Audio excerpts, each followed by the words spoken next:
کو اپڈیٹ کر رہے ہیں کہ لاہور میں رشتوں کا مان رہا نہ تقدس۔ لاہور میں والد نے اپنے ہی بیٹے کو اغوا کر لیا۔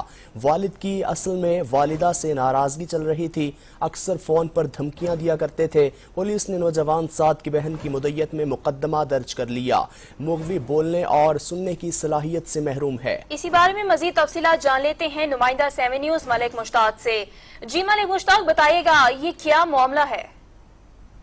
جی بالکل، یہ تھانہ گلبرگ کا واقعہ ہے کہ ڈاکٹر لبیبہ بنت سعید ولد خواجہ محمد سعید نامی خاتون کی جانب سے یہ مقدمہ درج کروایا گیا ہے، جس کے مطابق اس کا کہنا ہے کہ اس کا بھائی جو بول بھی نہیں سکتا اور سن بھی نہیں سکتا، وہ اپنی دفتر سے گھر کے لیے جا رہا تھا کہ 5-6 کس نامعلوم لوگ، جن میں 2 لوگ ایسے تھے جن کے پاس آپسی اسلحہ ریوالور پسٹل موجود تھے، جنہوں نے زبردستی میرے بھائی کو اغوا کیا اور لے کر چلے گئے۔ یہ تمام واقعہ جو ہے وہ اغوا ہونے والے کے دوست عاطف حسین نے یہ تمام ماجرا بتایا ہے کہ 24 سالہ نوجوان کو جو ہے وہ نہ صرف اغوا کیا گیا بلکہ ابھی تک اس کا کوئی پتہ نہیں۔ اس حوالے سے تھانہ گلبرگ میں ایک مقدمہ درج ہوا ہے اور مقدمہ درج کرنے کے بعد آپریشن ونگ کی جانب سے یہ مقدمہ جو ہے انویسٹیگیشن ونگ کے حوالے کر دیا گیا ہے۔ اس میں اہم بات یہ ہے کہ لبیبہ نے جو مقدمہ درج کرایا ہے،